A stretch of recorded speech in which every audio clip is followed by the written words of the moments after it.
Hey, how's it hanging, everyone? My name is Jack Salper with my somewhat late review of Monday Night Raw. It's 31st of August 2015, which kind of tells what kind of Raw this is. Look, Raw was quite dull in my opinion. There was nothing really that full-on grabbed my attention, nothing that blew me away, just very, very dull. They could have done a lot better with this Raw, building up to Night of Champions. So, we get a video that aired what happened last week, Sting comes out and cuts a... before that, we get Raw talking about all the matches that are going to happen. I'm like, oh, there could be some hope for this Raw. Sting comes out and he pretty much talks about what's going to happen at Night of Champions and how Rollins shouldn't even be spoken in the same breath as all the legends that have been made into statues. And he said, oh, you're not as good as Triple H, and like, that's all he said throughout the promo, that Rollins was not as good as Triple H, and pretty much kissing his ass, but, like, didn't you lose to him at, like, WrestleMania? Shouldn't you be pissed off at Triple H? But they did shake hands at the end of the match, so I can understand that. Is that it will show that Seth Rollins is not the man, he's a little boy, and he's the little boy living in his world right now, and he's going to buckle up because he's in for a hell of a ride. Alright promo, always nice to see Sting on Raw. I have a soft spot in my heart for Sting.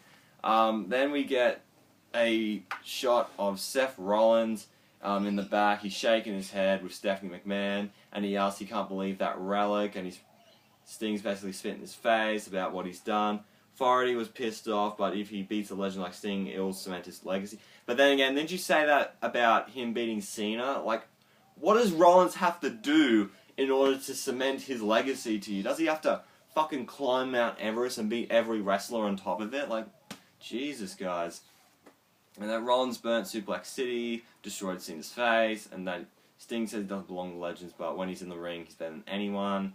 After the matches we've seen, he's very true about that. And Rollins says, with all due respect, they build statues for legends, and he said that he isn't half the man Triple H is, by Stephanie.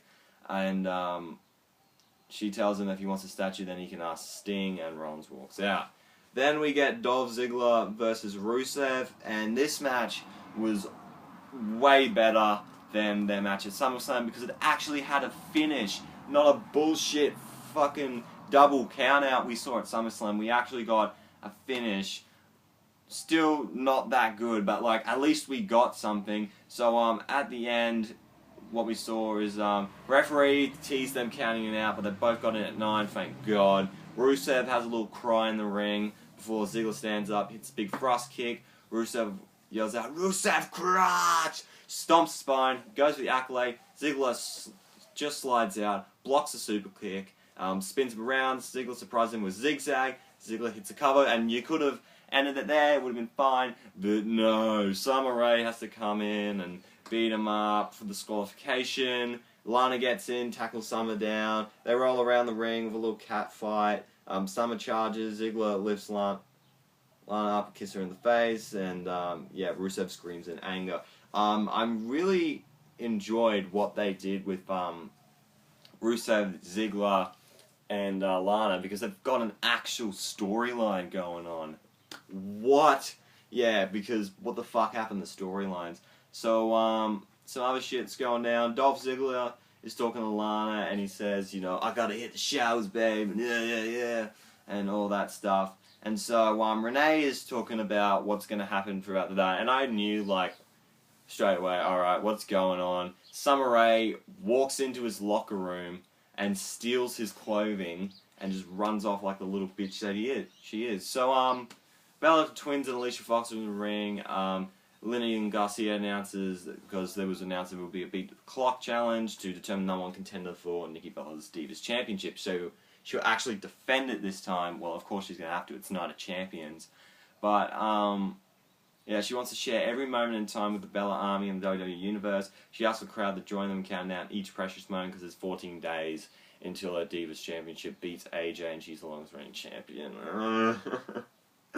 I kind of hope that they have the match next week or in 2 weeks, just so Charlotte can beat Nikki Bella. I want them to actually kind of have the clock going while they have the match, and maybe like when it's 2 minutes before she passes AJ, she loses it. Oh, that would be fantastic.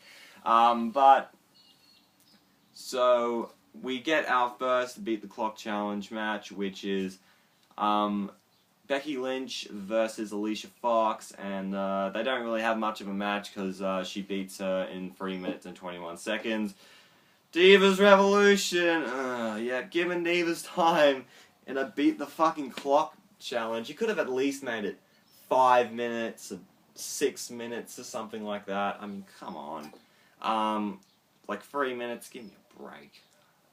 So, we get Rich from NXT, Rich Brennan, I think that's his name, Rich Brennan. He has a backstage interview with Ryback, and he asks his thoughts on facing the Big Show. Ryback says, few months in the making, big guy versus Big Show, blah, blah, blah, blah, blah. Talks about pretty much his whole thing with the Big Show, and Ryback's interrupted, which sounds like a child laugh. It's like in the background. Samurai you see him running away. Ziggler comes out of the towel. He looks like Val Venus, and he's like, "Oh, fucking get my stuff back," you know.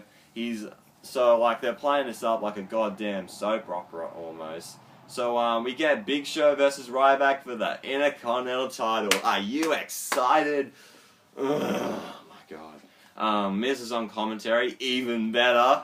And yeah, they have a pretty boring ass match that I couldn't give two shits about. Ryback went for the meat hook clothesline. Big Show spears him down for the near fall. Big Show then stands over Ryback, and he's getting ready for the WMD. Miz gets on the apron, so Big Show scares him off. Ryback hits Shell Shock and retains the championship. Thank God. We get another Beat the Clock challenge match. Brie Bella versus Charlotte. Time to beat is 3 minutes 21. This is pretty much Charlotte punched her back, ducked a clothesline, went for a figure 8. Brie grabbed the bottom rope. There is like less than 2 minutes left. Brie kicks her in the knee, but Charlotte catches her with a hanging neck breaker. Charlotte hits natural selection to win advance to the Beat the Clock challenge in 1 minute and 41 seconds. So yeah, I think the time to beat is 1 minute 40. So we get Renee Young backstage with the Dudley Boys, and they cut a promo. It was really cool to see him back, and like says that they're straight out of Dudleyville, pulling the Straight Outta Compton movie, and that the most decorated tag team in history, and they'll have to go through New Day. They're at the head of the table, and they don't plan on knocking them off. They plan on putting them through the table, and they do the whole get the table thing. It was really, really cool. Then we get Cesaro versus Kevin Owens. Why?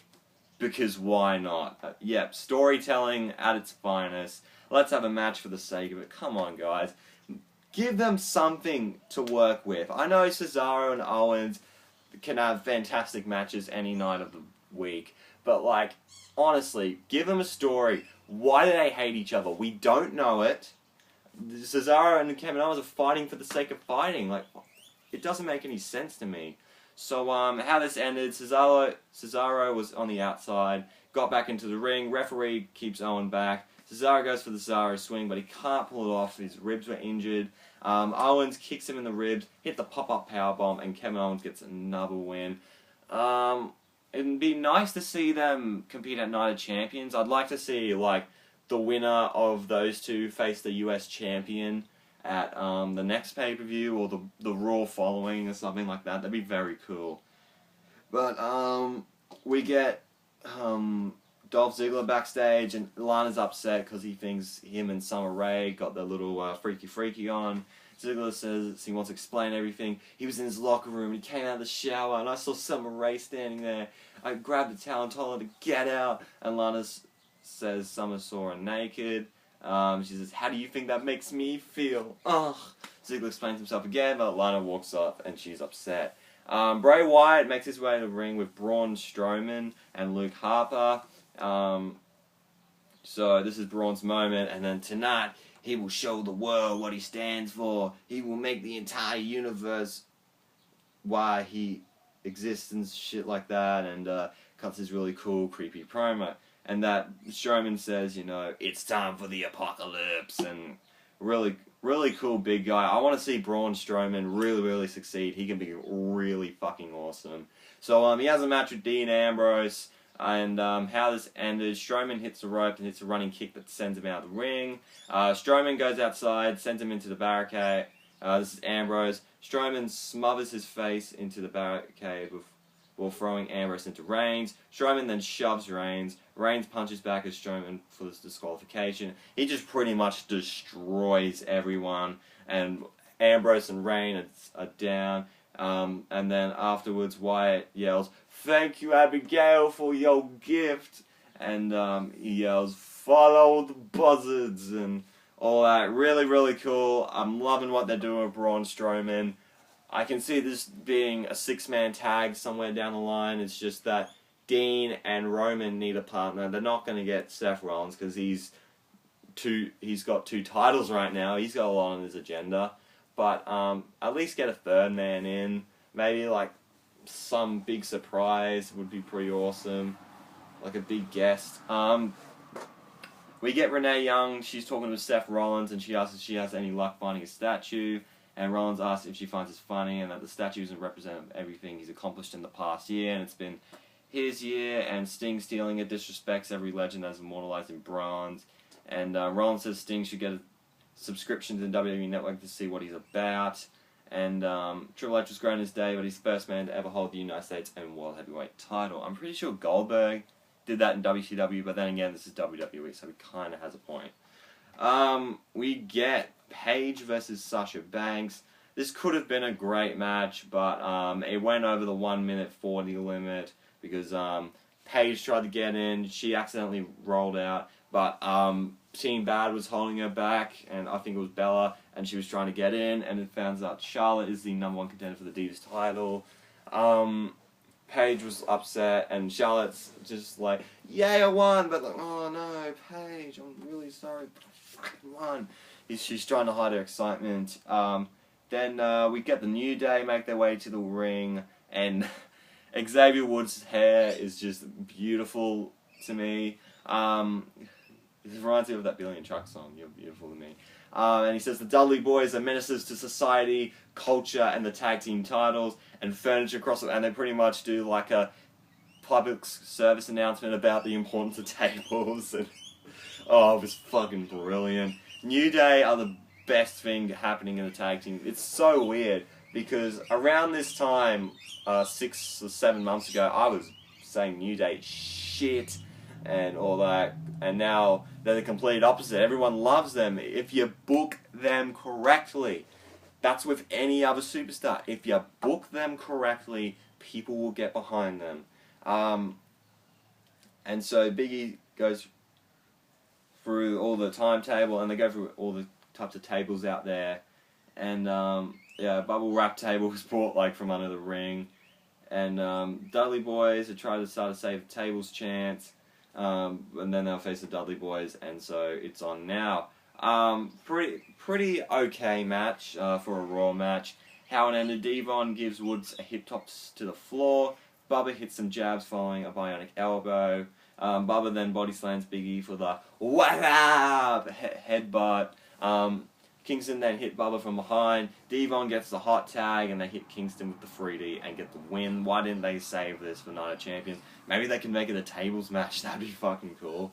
Devon goes outside, grabs the bubble wrap table. They rip the table off it, set it up. They wait for Biggie to get up, but New Day pulls him out of the ring. Crowd boos because they're a bunch of little pussy farts.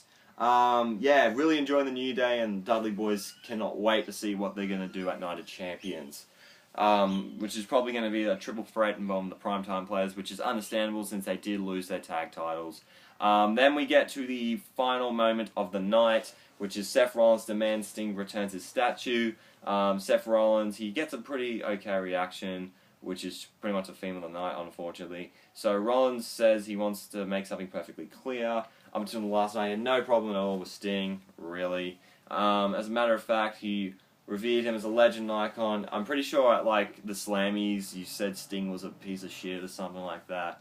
And pretty much says, "Oh, Sting was great, and that I'm better than Triple H," and all that kind of stuff. And Sting is something that belongs to him, and he pretty much wants his statue back. Stephanie McMahon comes out, and she comes out almost with no reaction. This crowd sucks tonight. What's this crowd? Tampa, Florida, yeah, not a cool crowd. But she said she's the one who called Sting, and strongly advised that she stop talking about her husband, and that if anyone would have compared him to Ric Flair, Triple H would have flipped the lid, and that Triple H man, and she's pretty much sucking his husband's dick, and that he's the first man to ever hold the two together. Rollins said he won't let Sting distract him with what's important. Rollins admits that Sting comes out, tells him where his statue is, but who else comes out? I wonder who it is. And his name is John Cena! Yep, Cena comes out, makes his way to the ring with decent reception. People standing, but yeah, this crap's shit house. He's saying take it easy on him, I still need a shot at you, and he pretty much wants a go at the US title and says I've never shown any likeness to the Authority or anything like that. And so it is revealed that Rollins has a match against Sting for the WWE World Heavyweight Championship at 9 Champions. The Authority said every title will be on the line, so Cena has a rematch clause for the US title. He's going to cash it in there. So Rollins is going to pull double duty. Jesus. And of course he's fucking furious. And now it's time to talk to Stephanie. Cena says the one-word answer. Does he have a match against Captain Morgan at 9 Champions for the US title? Crowd chants yes. Cena poses at the top of the ramp where Sting's music hits. They stand side by side as the two try to take him down at 9 Champions. So yeah, that was pretty much Raw. Yeah, storylines are shit. Like, they need to. This is around the time where WWE starts to go downhill. Like, I'm hoping they go up a bit because I know they can. I mean, last year was just fucking dreadful. Oh my god, like that. Remember that downward spiral? But they really need to up their game with their storylines. I'm enjoying what they're doing with Braun Strowman and the Ziggler, Lana, Rusev storyline. At least they got a fucking storyline. Everything else was, the Beat the Clock challenge was shit. And yeah, it was pretty much Raw. This Raw gets a thumbs down. Did not enjoy it. And yeah, this is pretty much it. Hope you enjoyed. Make sure to leave a like if you did. Comment down below your thoughts on tonight's Raw. And if you want to see some more stuff from me, hit the subscribe button. I might do a video because there were a couple of news stories that broke out about the Performance Center shooting, and Jimmy Snuka apparently is arrested now, and Bram got arrested, and everyone's getting arrested. Just a whole bunch of shit's happening. I'll talk about that in a separate video. And yeah, Twitter and Instagram is at JackermanLowell31, and I will see you guys later. And I am out in 3, 2, 1.